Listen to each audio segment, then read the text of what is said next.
Welcome back to Seriously Funny. I'm your host, Shawn Achor, and I am literate.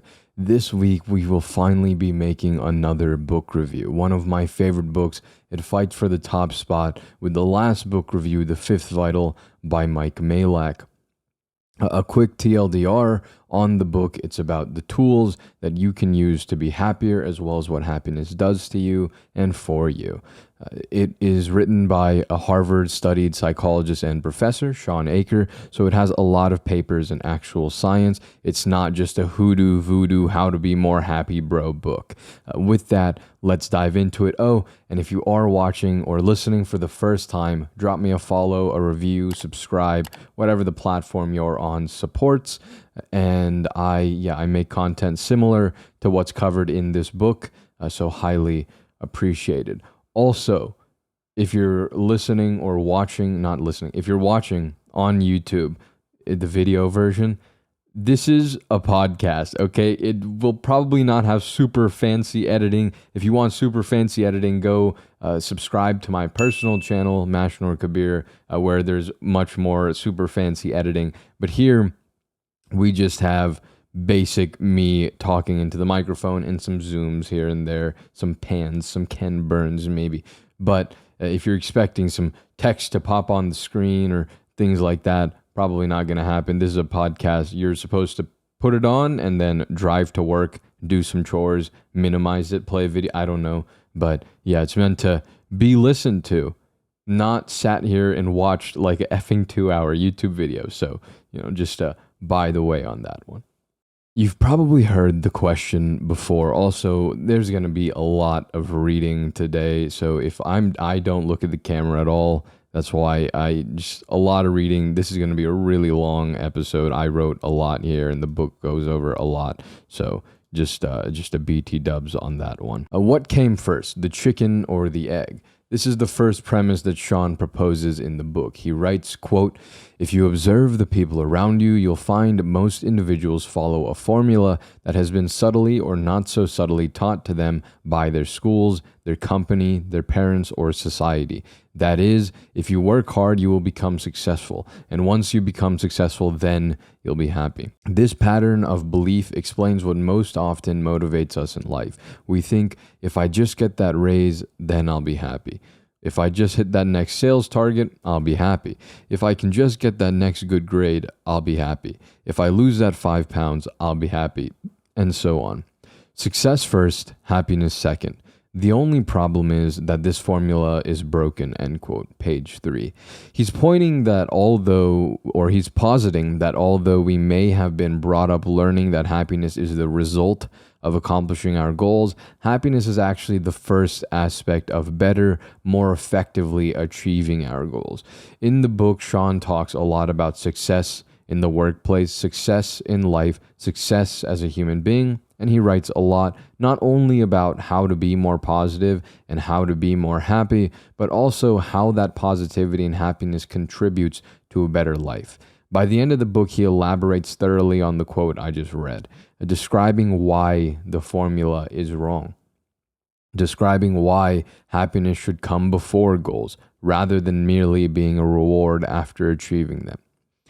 The next important point in the book, one of the greatest things that I got from this book, is defining happiness. Quote, "You can eliminate depression without making someone happy.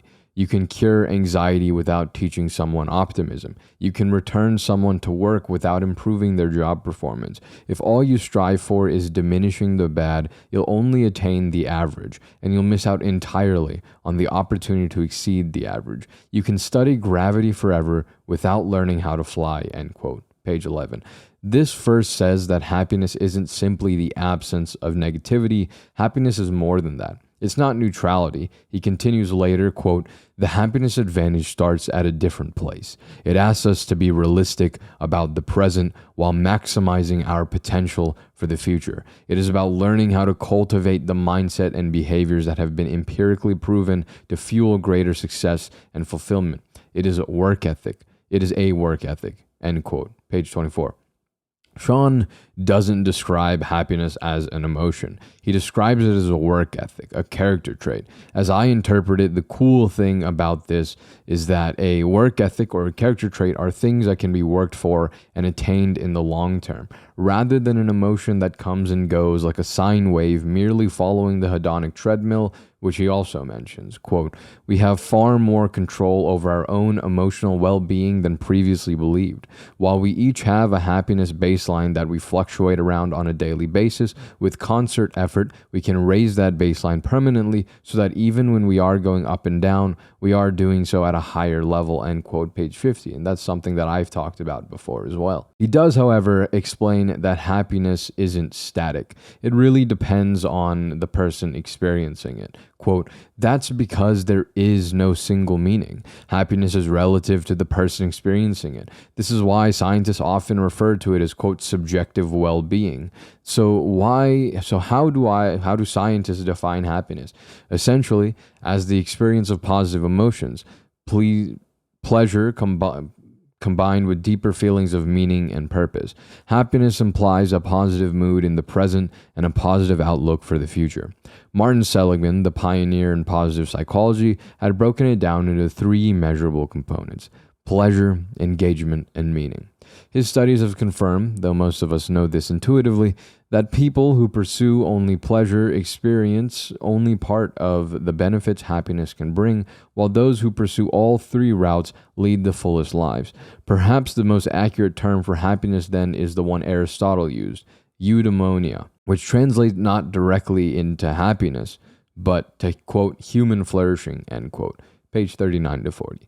Happiness may be a work ethic or a character trait, but that doesn't mean it looks the same for everyone. There's a subjective component to it, and the book admits that. Shawn also harps on the idea that this can be learned, not through generations and hundreds of years of evolution, but within our lifetime. He talks about a study with monkeys where they practice finding pellets. The scientists found that the, quote, amount of cortical area being activated by the task had increased several times over. In other words, through mere practice, each monkey had literally expanded the section of its brain necessary for accomplishing this task, end quote, page 26.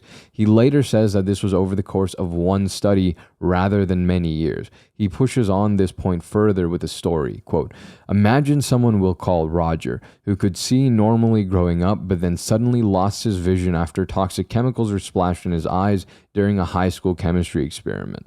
After the accident, Roger was forced to learn how to read Braille, which required him to use his primary index finger to feel every word he read.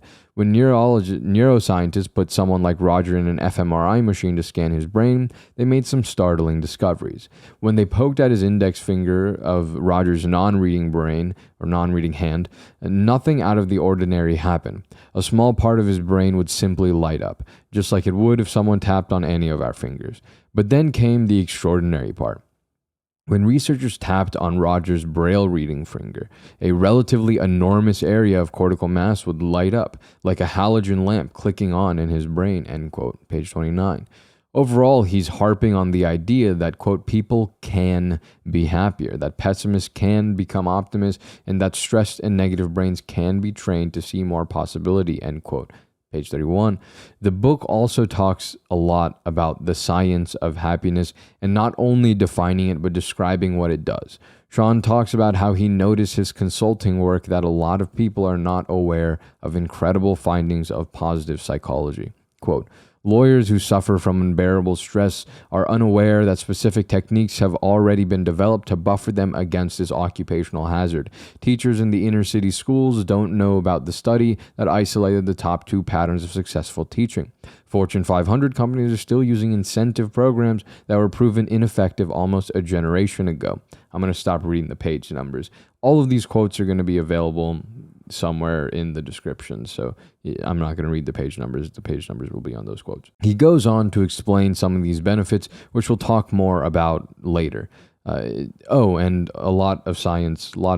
I know I don't have all the sources as nicely cited as I usually do, but I do have a page with all of the quotes I'm reading to you, and I have transcribed the sourcing from the book under their the respective quotes. If you're wondering why some of them don't have a cite under it, it's because the book didn't give one. The page of quotes and notes can be found in the description below. Though I would still highly recommend picking up and reading this book yourself. It is an incredibly valuable and very well written and connected very well. A lot better than a bunch of floating quotes in a Notion page. There's a lot of great stories, narratives that I'm not going to give here because I still want you to go buy the book. But the other thing that the book talks about near the beginning is something that's important to mention.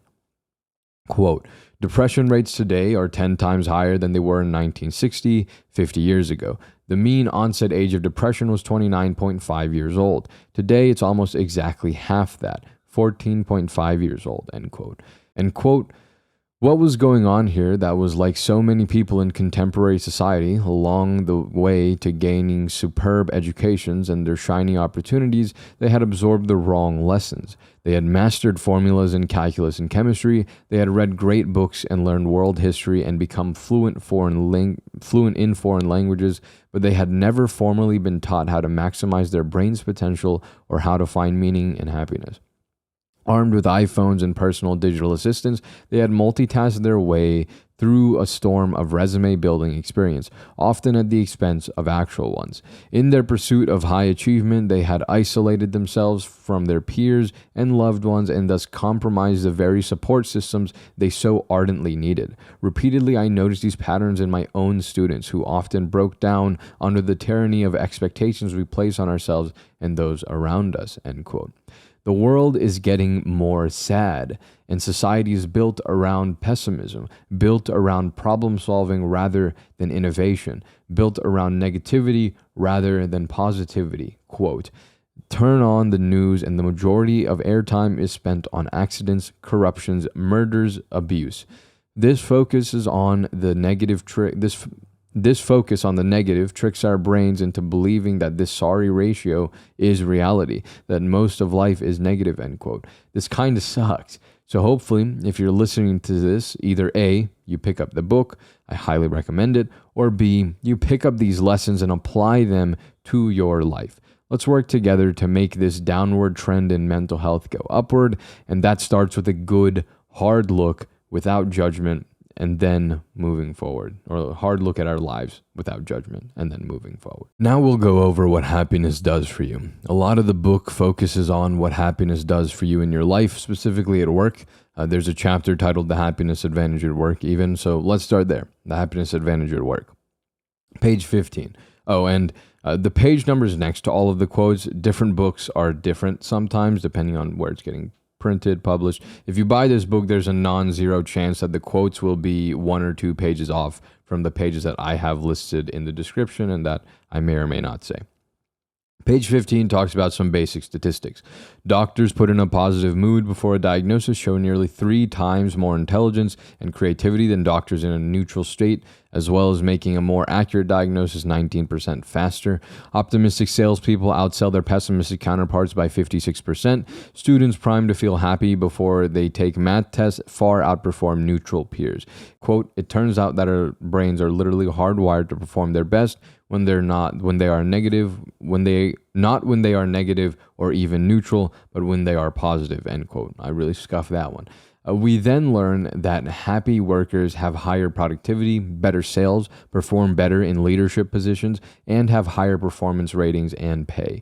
They also have better job security, are less likely to take sick days, less likely to quit, and less likely to become burned out. Happy CEOs are better at garnering happier and healthier employees, as well as giving them a better work environment, quote, conducive to high performance, end quote. He goes on to describe a study of 272 employees that found that employees who were initially happier got better evaluations and pay. Then another study on college freshmen found that happiness predicted income levels 19 years later, regardless of initial wealth. We also know that happier people are healthier. For this, I'll give 2 studies described in the book. Quote, happiness can improve our physical health, which in turn keeps us working faster and longer and therefore makes us more likely to succeed. This revelation provides companies an additional incentive to care about employee happiness, since healthy employees will be more productive on the job. Research shows that unhappy employees take more sick days, staying home an average of 1.25 more days per month, or 15 extra sick days a year. And again, studies have determined that happiness functions as the cause, not just the result of good health. In one study I'm glad I never volunteered to take part in, researchers gave subjects a survey designed to measure levels of happiness, then injected them with a strain of the cold virus.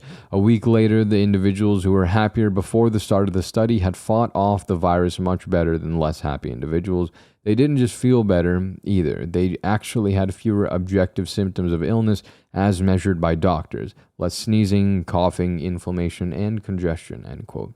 And also, quote, one of the most famous longitudinal studies on happiness comes from an unlikely place: the old diaries of Catholic nuns.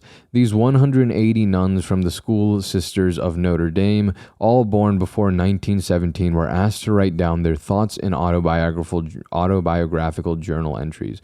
More than 5 decades later, a clever group of researchers decided to code the entries for positive emotional content. Could their level of positivity as 20-year-olds predict how the rest of their lives turned out? In fact, yes. The nuns whose journal entries had more overly joyful content lived nearly 10 years longer than the nuns whose entries were more negative or neutral.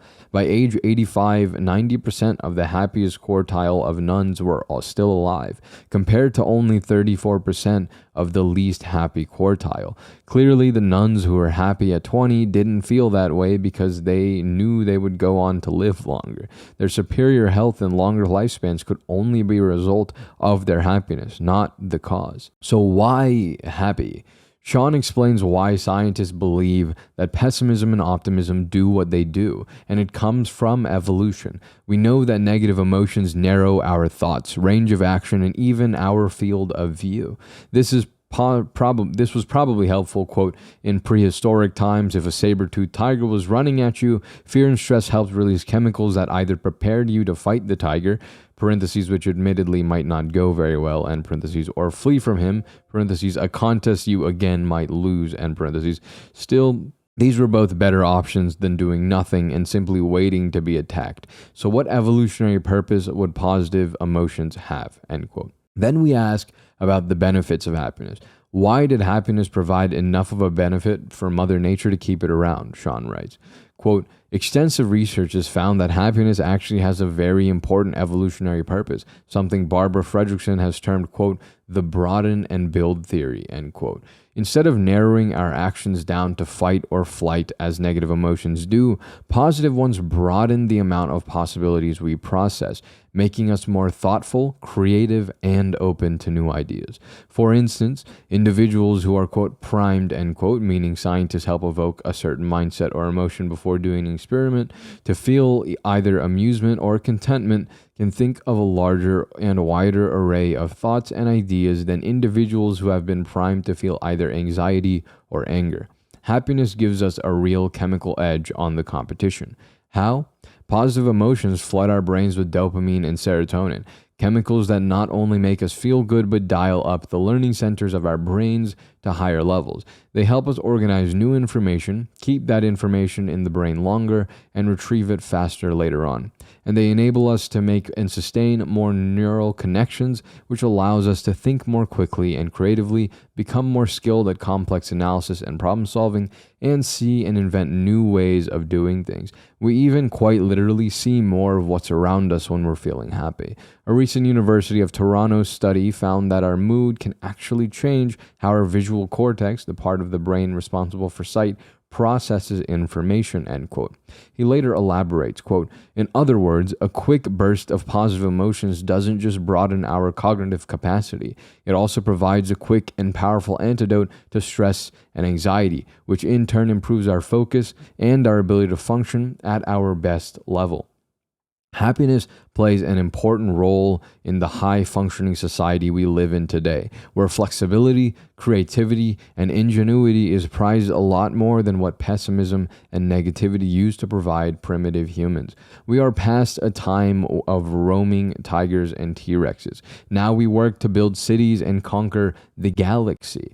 Pessimism serves to inhibit these modern goals, while optimism serves to further them. And luckily, as we mentioned earlier, we can change ourselves and our perspective now. We don't need to wait for Mother Nature. And no, I'm not talking about eugenics, although maybe that'll be an option. Maybe one day we'll find the misery gene and we'll just take it out of people, because of course that's how easy it is. Yeah. Shawn does, at the beginning of the book, give a few pieces of advice for being happier before getting into what he calls the 7 principles. This is actually the first principle. This is the first principle, the happiness advantage, the title of the book. And so these are going to be things that you've heard from this podcast before. And the first one, I am not making this up, is meditation. You've heard me talk about this in every episode, and here it is again. Quote, neuroscientists have found that monks who spend years meditating actually grow their left prefrontal cortex, the part of the brain most responsible for feeling happy. Studies show that in minutes right after meditating, we experience feelings of calm and contentment, as well as heightened awareness and empathy. And research even shows that regular meditation can permanently rewire the brain to raise levels of happiness, lower stress, and even improve immune function. Meditation changes your brain, literally making you more primed for positivity. The second tip is to find something to look forward to. Quote, one study found that people who just thought about watching their favorite movie actually raised their endorphin levels by 27%. Often, the most enjoyable part of an activity is the anticipation. If you can't take the time for a vacation right now, or even a night out with friends, put something on the calendar, even if it's a month or year down the road. Then, whenever you need a boost of happiness, remind yourself about it. Anticipating future rewards will actually light up the pleasure centers in our brain as much as the actual reward will, end quote. For me, I look forward to recording and editing this podcast every week from 8 in the morning to 6 in the afternoon. Always a great time, especially this episode, which will probably be like 4 effing hours, and I'm just going to love editing this one. Next is commit conscious acts of happiness. Quote, a long line of empirical research, including one study of over 2,000 people, has shown that acts of altruism, giving to friends and strangers alike, decrease stress and strongly contribute to enhanced mental health. Sonja Lyubomirsky, a leading researcher and author of The How of Happiness, has found that individuals told to complete 5 acts of kindness over the course of a day report feeling much happier than control groups, and that the feeling lasts for many subsequent days, far after the exercise is over. To try this yourself, pick one day a week and make a point of committing 5 acts of kindness. But if you want to recap the psychological benefit, make sure you do these things deliberately and consciously. You can't just look back over the last 35 hours and declare your acts post hoc. Quote, oh yeah, I held the door for the guy coming out of the bank. Yeah, that was nice. End quote. And they need not be grand gestures either. One of my favorite acts is paying the toll of someone behind me on the Mass Pike. Being able to counter the negative effects of traffic-induced stress is $2 well spent in my book, end quote. I want to summarize these things, but honestly, they're explained so well in the book, so I'm just using the quotes. But I do omit a fair amount of stuff. A lot of these quotes, like I'm slicing and dicing together, so I can tell you to go buy the book. Please, go buy the book. It's really good. Next, infuse positivity into your surroundings. Quote, our physical environment can have an enormous impact on our mindset and sense of well-being. While we may not always have complete control over our surroundings, we can make specific efforts to infuse them with positivity. Making time to go outside on a nice day also delivers a huge advantage.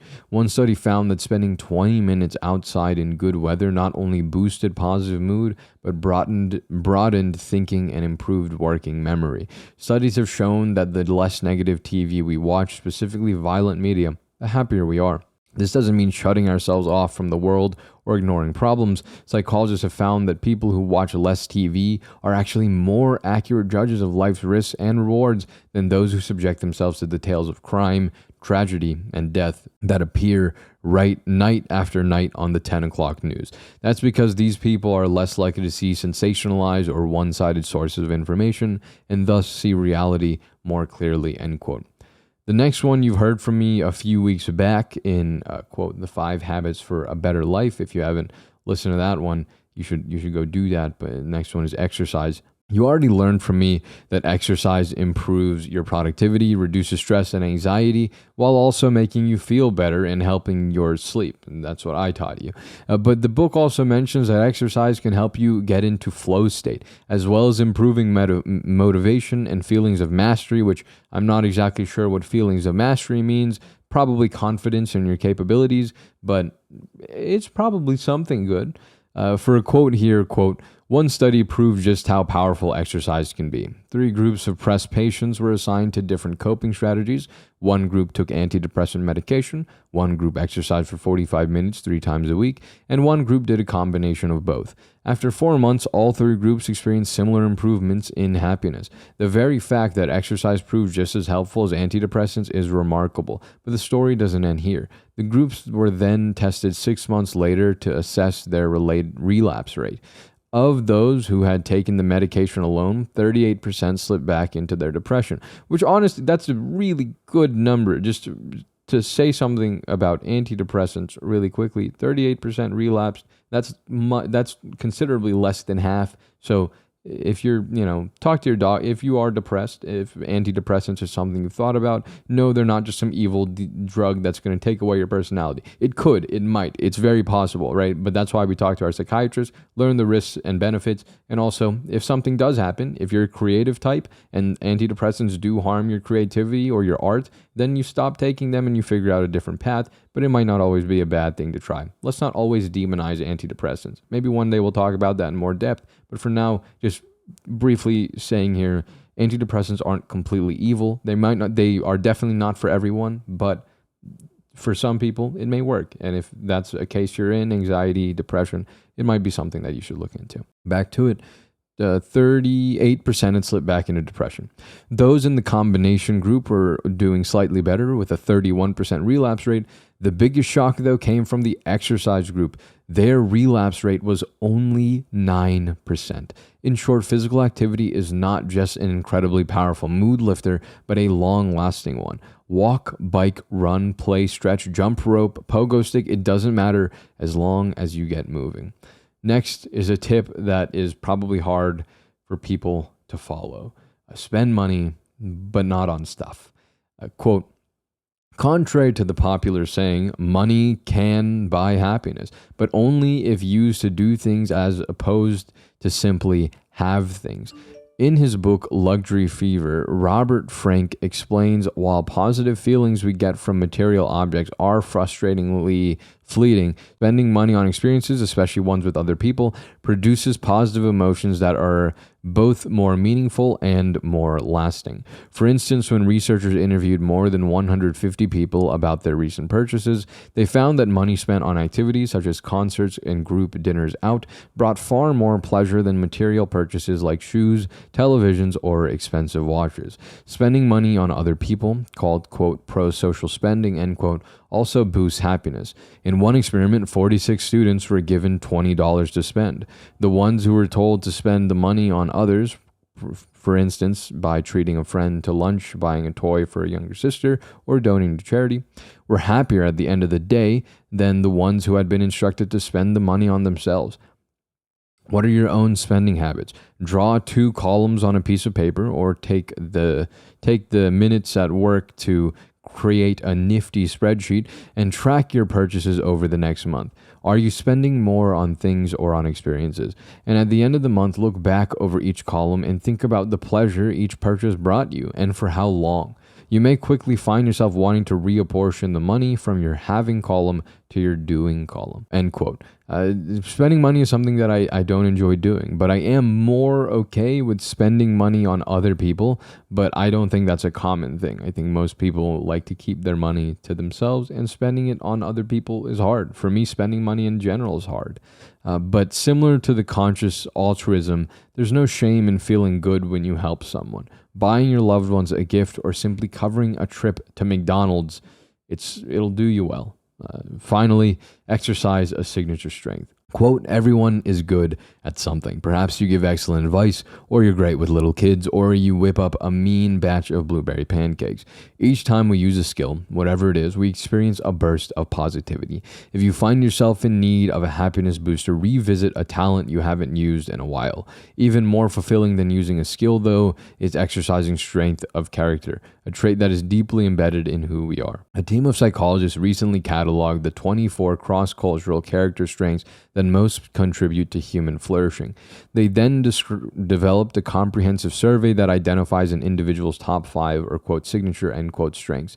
Parentheses, to learn what's in your own top 5, go to www.viasurvey.org and take the survey for free, end parentheses. When 577 volunteers were encouraged to pick one of their signature strengths and use it in a new way each day for a week, they became significantly happier and less depressed than the control groups. And these benefits lasted. Even after the experiment was over, their levels of happiness remained heightened a full 6 months later. Studies have shown the more you use your signature strengths in daily life, the happier you become. One of mine is, quote, the love of learning, end quote. And I feel noticeably depleted on days I don't have an opportunity to use this strength. So I find ways to incorporate learning into some of my boring daily tasks. For instance, I travel nearly 300 days a year for my work, and the continuous stream of airports and hotels can weigh on my mental health. I'd love to visit a museum in each city, but unfortunately, I can't often spare the time. So I decided that for each new place I visit, I would learn one historical fact. Even this small cognitive exercise makes an enormous difference in my mindset as I wing my way across the continents. So take the survey to find out your own signature strengths, then try to incorporate at least one of them into your life each day, end quote. This one is interesting, but I can say that being good at things makes me feel pretty good. I'm a gamer, so I mostly try to exercise this in games, but since switching to mouse and keyboard, I am not as good as I used to be on Apex Legends, and it definitely hurts sometimes. I tried to play yesterday. I think I'm hard stuck bronze. Overall, these few tips will help you feel better and make your life and goals that much easier to navigate. This will help you increase your own well-being and success as well as those around you. But the bulk of the book is the 7 principles. The first principle is actually the happiness advantage, and it's the one that we just covered. So the 6 remaining principles is what we'll go over next. And I'm actually making pretty good time. Pretty proud of myself on that one. Of those 6 remaining, the first one is the fulcrum and the lever. This principle talks about how you can change your performance, change your life, change your experience of the world by changing your mindset. Reality is a perception of the mind. You've heard me say that before, and this chapter, as well as the following ones, expand on this idea. This chapter gives the same general advice I've talked about from The Subtle Art of Not Giving a F by Mark Manson, where he talks about how you have a limited number of Fs to give, and if you give too many, you'll spread yourself too thin. Shawn puts it in a less uncouth way. Quote, our brains are like single processors capable of devoting only a finite amount of resources to experiencing the world. Because our brain's resources are limited, we are left with a choice to use those finite resources to see only pain, negativity, stress, and uncertainty, or to use those resources to look at things through a lens of gratitude, hope, resilience, optimism, and meaning. In other words, while we of course can't change reality through sheer force of will alone, we can use our brain to change how we process the world. And that in turn changes how we react to it. Happiness is not about lying to ourselves or turning a blind eye to the negative, but just about adjusting our brain so that we see the ways to rise above our circumstances, end quote. In this chapter, the book talks a good bit about the placebo effect, which I have no idea why I haven't done a full episode on, but in the book, Shawn writes, quote, Countless studies have shown that when patients are given a sugar pill and told that it will help alleviate some symptom, it often does so, sometimes as effectively as the actual drug, end quote. And this is from page 69. I just thought I'd mention that. He furthers this by saying that indeed, an empirical review of placebo studies found that, quote, placebos are about 55% to 60% as effective as most active medications like aspirin and codeine for controlling pain. This simple change in mindset, i.e., a belief that they are taking an actual drug, is powerful enough to make the objective symptom actually disappear. Again, page 69, end quote. And there's two experiments that he points out in this chapter. The first one involves a group of 75-year-olds who were sent to a retreat for a week where they pretended that they were in their mid-50s. They pretended that the year was 1959. Furthermore, quote, to reinforce the scenario, they were supposed to dress and act as they did at the time. They were given ID badges with pictures of themselves in their mid-50s. Over the course of the week, they were instructed to talk about President Eisenhower and other events in their lives that happened at the time. Some took to referring to their old jobs in present tense as if they had never retired. Life and Saturday Evening Post issues from 1959 were displayed on the coffee tables. In short, everything was designed to make them see the world through the lens of being 55. Langer had other words for it, but essentially she was arguing that by moving the fulcrum and lever of these 75-year-old men, she could change the, quote, objective, end quote, reality of their age. And that is exactly what happened. Before the retreat, the men were tested on every aspect we assume deteriorates with age: physical strength, posture, perception, cognition, and short-term memory. After the retreat, most of the men had improved in every category. They were significantly more flexible, had better posture, and even much improved hand strength.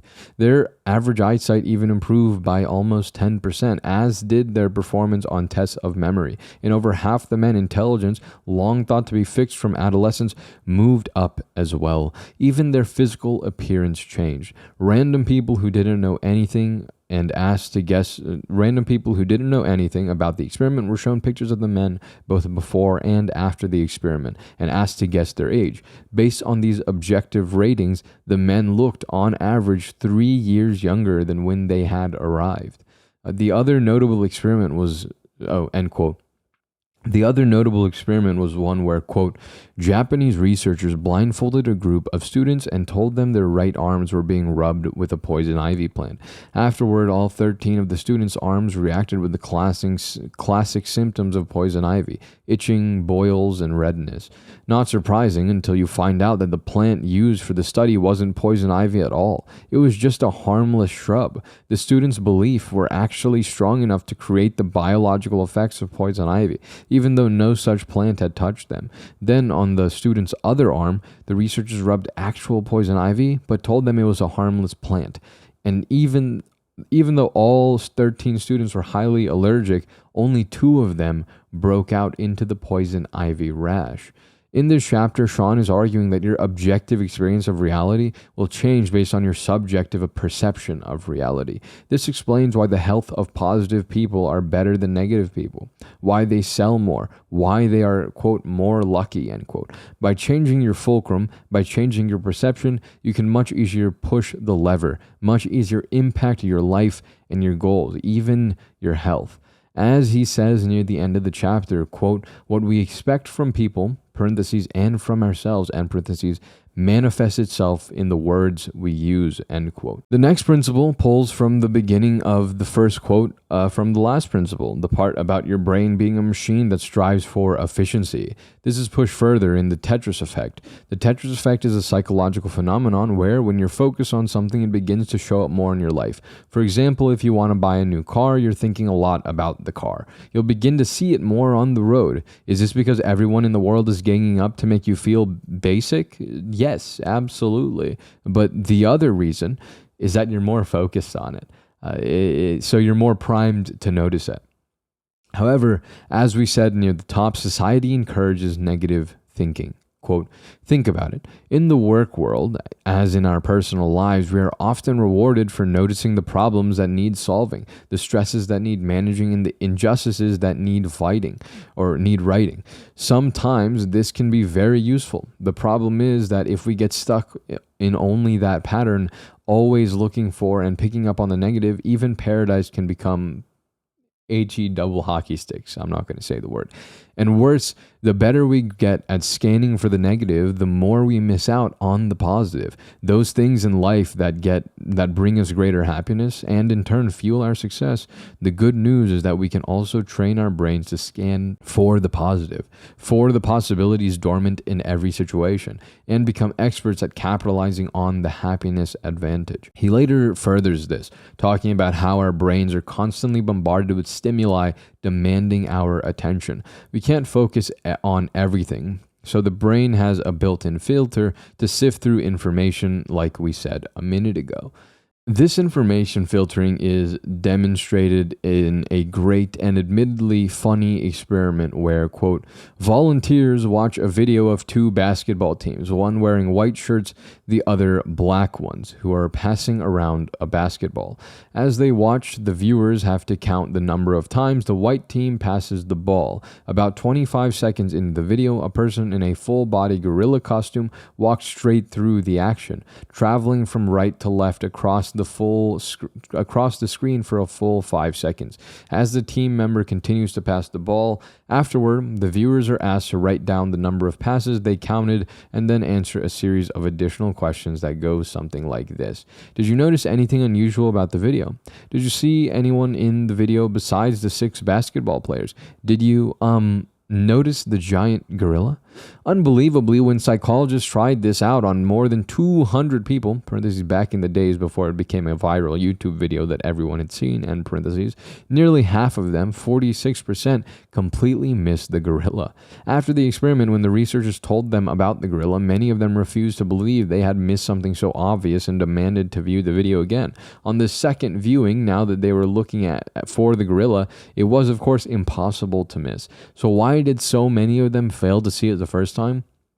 Because they were so focused on counting passes, their neural filters had simply dumped the gorilla sighting right into their spam folder. This experiment highlights what psychologists call, quote, inattentional blindness, our frequent inability to see what is often right in front of us if we're not directly focused on it, end quote. In this chapter, Shawn talks about how we can change what our brain filters and doesn't filter. We can change that filter to look for positivity rather than negativity. Shawn writes that, quote, when our brains constantly scan or focus on the positive, we profit from 3 of the most important tools available to us: happiness, gratitude, and optimism. So, how do we become more optimistic and retrain our brain to focus on the positive? Just like it takes practice to master any skill, you need to practice training your brain. And one of the great tools for this method is pretty simple. Quote, it may sound hokey or ridiculously simple, and indeed the activity itself is simple, but over a decade of empirical studies has proven the profound effect it has on the way our brains are wired. When you write down a list of 3 good things that happened that day, your brain will be forced to scan the last 24 hours for potential positives, things that brought small change or large laughs, feelings of accomplishment at work, a strengthened connection with family, a glimmer of hope for the future. In just 5 minutes a day, this trains the brain to become more skilled at noticing and focusing on possibilities for personal and professional growth and seizing opportunities to act on them. At the same time, because we can only focus on so much at once, our brains push out those small annoyances and frustrations that used to loom large into the background, even out of our visual field entirely. This exercise has staying power. One study found that participants who wrote down 3 good things each day for a week were happier and less depressed at the 1 month, 3 month, and 6 month follow-ups. More amazing, even after stopping the exercise, they remained significantly happier and showed higher levels of optimism. The better they got at scanning the world for good things to write down, the more good things they saw, without even trying, wherever they looked. The items you write down each day don't need to be profound or complicated, only specific. You can mention that delicious takeout Thai food that you had for dinner, your child's bear hug at the end of a long day, or the well-deserved acknowledgement from your boss at work. A variation of the 3 good things exercise is to write a short journal entry about a positive experience. We have long known that venting about hardships and suffering can provide welcome relief, but researchers Chan Burton and Laura King have found that journaling about positive experiences has an equally powerful effect. In one experiment, they instructed people to write about a positive experience for 20 minutes 3 times a week, and then compared them to a control group who wrote about neutral topics. Not only did the first group experience larger spikes in happiness, but 3 months later, they even had fewer symptoms of illness, end quote. The 4th principle is falling up. He talks about how we simulate different results for the situations and crises that we're faced with. We create these, quote, mental maps, end quote, as he calls them. He writes that in general, there's 3 paths to these mental maps, quote, one that keeps circling around where you currently are, i.e. the negative event creates no change, where you end where you start, end parentheses.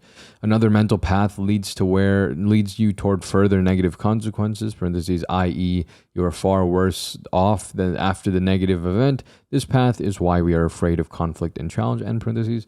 And one, which I call the 3rd path, that leads us from failure or setback to a place where we are even stronger and more capable than before the fall, end quote. Shawn believes that most people today often overlook the 3rd path, even though, quote, study after study shows that if we are able to conceive of a failure as an opportunity for growth, we are more likely to experience that growth, end quote. He gives a number of examples to further this idea, quote, bereavement, bone marrow transplantation, breast cancer, chronic illness, heart attack, military combat, natural disaster, physical assault, refugee displacement. If this reads like a random clip from an alphabetized nightmare list at the very worst things that can befall us, that's because it basically is.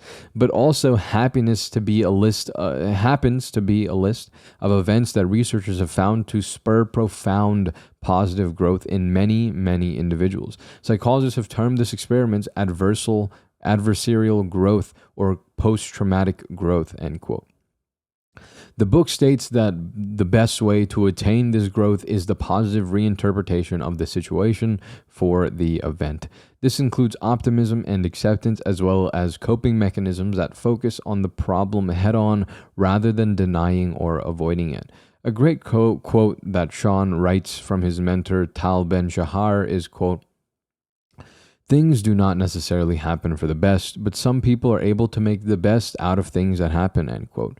He also describes an important thing, which is that, quote, when people feel helpless in one area of life, they not only give up in that one area, they often, quote, overlearn, end quote, the lesson and apply it to other situations. They become convinced that one dead-end path must be proof that all possible paths are dead ends, end quote. For example, if you're lied to once, now you think that no human being is capable of honesty. Overlearning. This is actually a really interesting concept that I'd like to talk about in depth one day. The book also describes the ABCD model of interpretation for negative experiences. A, adversity. This is the event that can't be changed. It is what it is. B, belief. This is our reaction. Why you believe it happened, what it may mean for you. Is it temporary or is it pervasive? This one is important as it's what decides the C, consequence. If we believe that this is temporary, we have a path to go up. If we believe it is forever, and we're screwed, then it will lead us down a path of helplessness and inaction. D is disputation. This is the part where you tell yourself that your belief is a belief, not a fact, and then you challenge that belief. It does also talk about the worst case scenario. Quote, if the adversity truly is bad, is it as bad as we first thought? This particular method is called decatastrophizing, taking time to show ourselves that while the adversity is real, it is perhaps not as catastrophic as we may have made it out to be, because thousands of years of evolution have made us so remarkably good at adapting to even the most extreme life circumstances. Adversity never hits us quite as hard or quite as long as we might think, end quote. This idea of interpretation, believing that we have control introduces the idea of the locus of control, which is hammered a lot more in our next principle, the Zorro circle. If you want to know the story behind the name of this principle, read the book.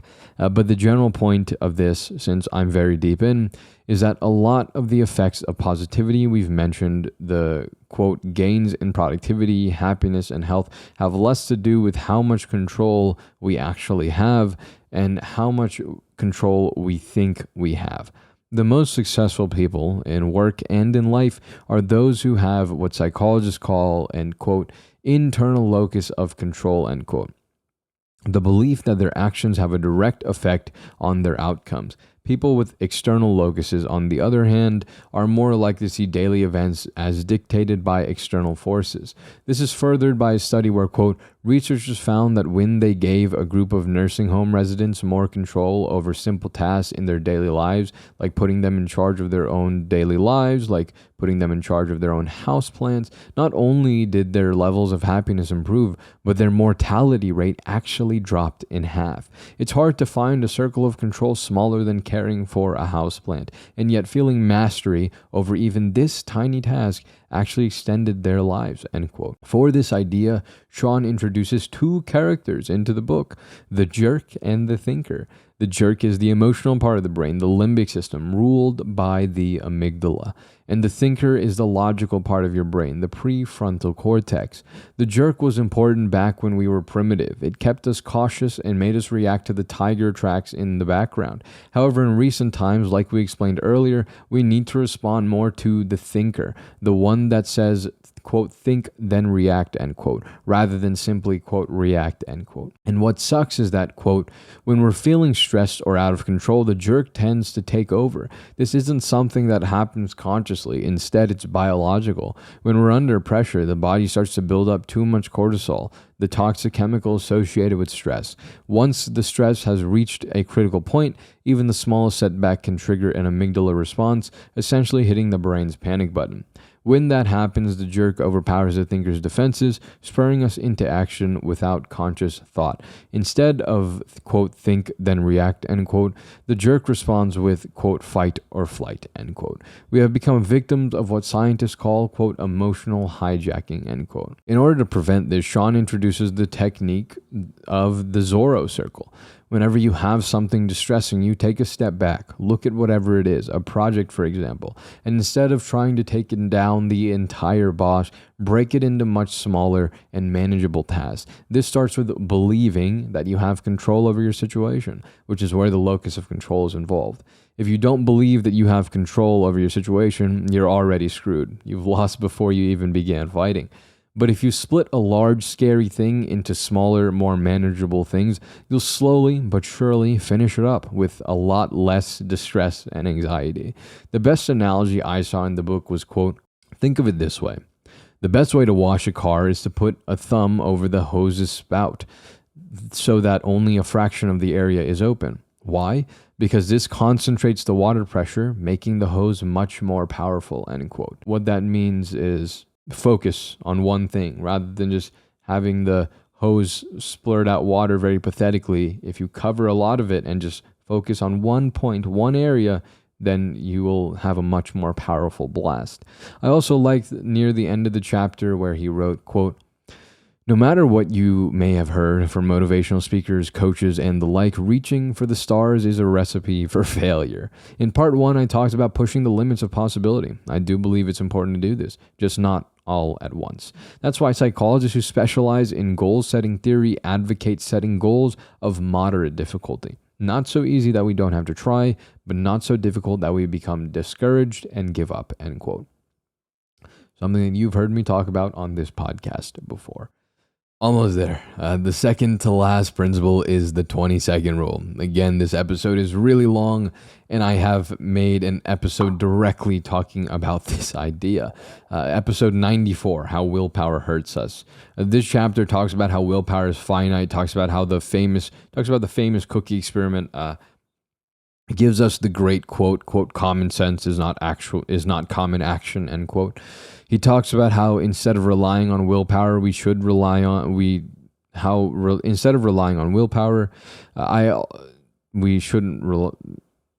what am I saying right now? He talks about how instead of relying on willpower, which we probably shouldn't rely on, and I talked about why in the episode 94, like I said.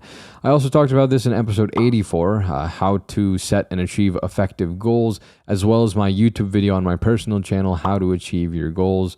There's a bunch of self-promotion if you really want to get into the 20-second rule, which, as it says, if you add 20 seconds to a task you don't need to do, you probably won't do it. For example, if you want to read more and watch less TV, you can place a book on your couch and then take the TV remote batteries and move them 20 seconds away from the remote. And then instead of sitting down and resisting the temptation of turning the TV on, you will more or less have the choice of only picking up the book since the batteries are so far away.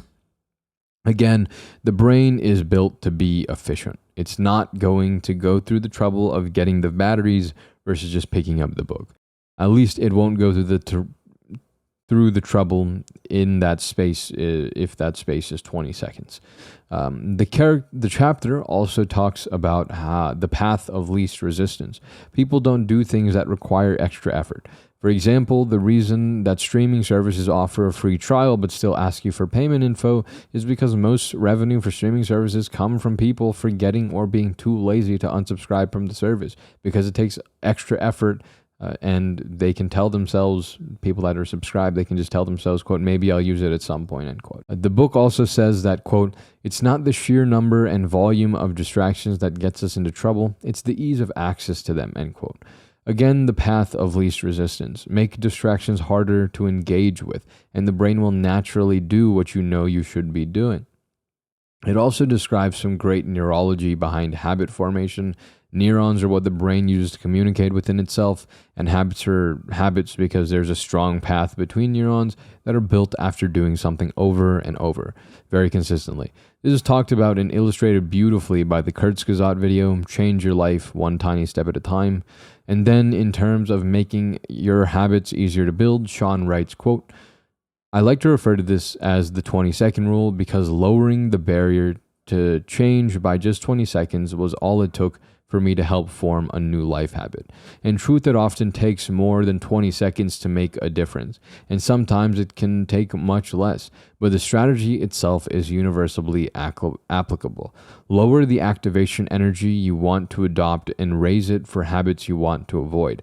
The more we can lower or even eliminate the activation energy for our desired actions, the more we can enhance our ability to jump-start positive change, end quote. Again, if you want to learn more about habit formation and willpower, listen to the episodes and watch the videos that I described above. The last principle, which we're also going to run through a bit here because my episode 2 weeks ago was on this exact topic, as was my YouTube video last week. Social investment. Human beings are social creatures, and that applies to the happiness advantage. Although, quote, when we encounter an unexpected challenge or threat, the only way to save ourselves is to hold on tight to the people around us and not let go, end quote. Quote, it is easy to retreat into our own shells and at the moment that we need to be reaching out to others the most, end quote. The book talks about the importance of human interaction in the pursuit of positivity and the happiness advantage. This chapter says to talk to more people and to be more present when you're talking to someone. Don't look at your phone or another screen. Make eye contact because, quote, eye contact with someone, it actually sends a signal to the brain that triggers empathy and rapport, end quote, or rapport. We talked about what loneliness does to you, again, 2 weeks ago. So what social investment does for you, as mentioned in the book, is higher productivity, work satisfaction, parentheses, assuming the social investment is at work, end parentheses, better heart health, lower mortality. Overall, quote, we've all been there at some time or another. A daunting project gets dropped on our desk, and we get consumed with worry that we'll fail to meet the demands. Is there enough time to get it all done? What will happen if we don't? As the deadline looms there and the pressure mounts, we start eating our lunch at our desks, working late, coming in on weekends. Soon we're, quote, focused like a laser, end quote. Or so we tell ourselves, which means no time with direct reports, no casual hallway chats, no time for non-essential calls with clients, for even our emails are more brisk and impersonal. As for time with family and friends, well, these things are the first to go when we're in crisis mode. But even though we're giving our work our undivided attention, our productivity is declining. And as the deadline nears, our goal seems to be slipping further and further out of reach. And so we hunker down, shut off our cell phones, retreat into the bunker of ourselves, and double lock the door. One of two things usually happens at this juncture. Either we falter and fail to finish the project, or we power through and get it done, then immediately get rewarded with another challenging project, though we now have zero oxygen left in our tank. Either way, we're not only miserable, dejected, and overwhelmed, but lost in a dead end, unable to perform, and all alone. The most successful people take the exact opposite approach. Instead of turning inward, they actually hold higher to their social support. Instead of divesting, they invest. Not only are these people happier, but they are more productive, engaged, energetic, and resilient. They know that their social relations are the single greatest investment they can make in the happiness advantage, end quote. And those are all 7 principles. And oh my, are we deep in. One more small part left and we're through. Almost there.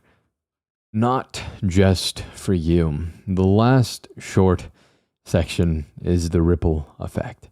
This section talks about 2 paths that lead to the same destination. And those 2 paths are empathy and mirror neurons. Empathy is... You know what empathy is. The ability to feel others' emotions. Mirror neurons are, quote, specialized brain cells that can actually sense and mimic the feelings, actions, and physical sensations of another person. Let's say a person is pricked by a needle. The neurons in the pain center of his or her brain will immediately light up, which should come as no surprise. But what is a surprise is that when the same person sees someone else receive a needle prick, the same set of neurons light up, just as though he himself had been pricked. In other words, he actually feels a hint of the pain of the needle prick, even though he himself hasn't been touched. If this sounds incredible, believe me when I tell you it has been replicated in countless other experiments involving sensations that range from pain to fear to happiness to disgust, end quote. This is why athletes watch training videos and play video games, just to get the idea and vision in their mind of the plays and the moves. The book also goes on to describe how, quote, this phenomenon isn't exclusive to physical sensations or actions. Thanks to these same mirror neurons, our emotions too are enormously contagious. As we pass through the day, our brains are constantly processing feelings of the people around us, taking note of the inflection in someone's voice, the look behind their eyes, the stoop of their shoulders. In fact, the amygdala can read and identify an emotion in another person's face within 33 milliseconds, and then just as quickly prime us to feel the same. Studies have shown that when 3 strangers meet in a room, the most emotionally expressive person transmits his or her mood to the others within just 2 minutes. Daniel Goleman couldn't have said it better. Quote, like secondhand smoke, the leakage of our emotions can make a bystander an innocent casualty of someone else's toxic state, end quote. This connection to other people is so powerful that, quote, one study found that when students with low grade point averages simply began rooming with higher scoring students, their grade point averages increased. These students, according to the researchers, quote, appeared to infect each other with good and bad study habits, such as that a roommate with a high grade point average would drag upward the GPA of his lower scoring roommate, end quote.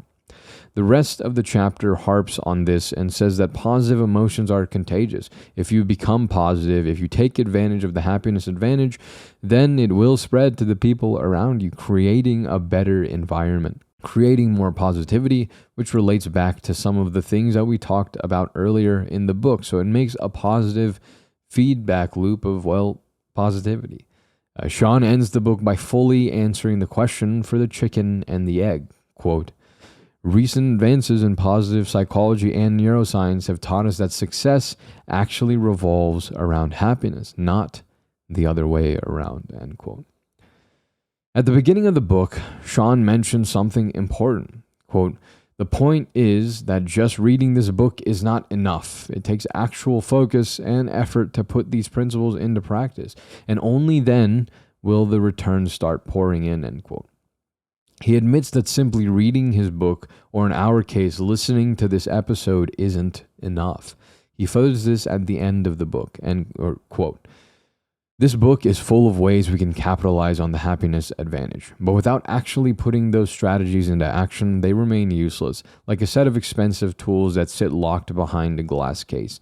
The key to their use, to permanent positive change, is to create habits that automatically pay dividends without continued concerted effort or extensive reserves of willpower. The key to creating these habits is a ritual, repeated practice until the actions become ingrained in your brain's neural chemistry. And the key to daily practice is to put your desired actions as close to the path of least resistance as humanly possible. Identify the activation energy, the time, the choices, the mental and physical effort they require, and then reduce it. If you cut the activation energy for those habits that lead to success, even by as little as 20 seconds at a time, it won't be long before you start reaping their benefits.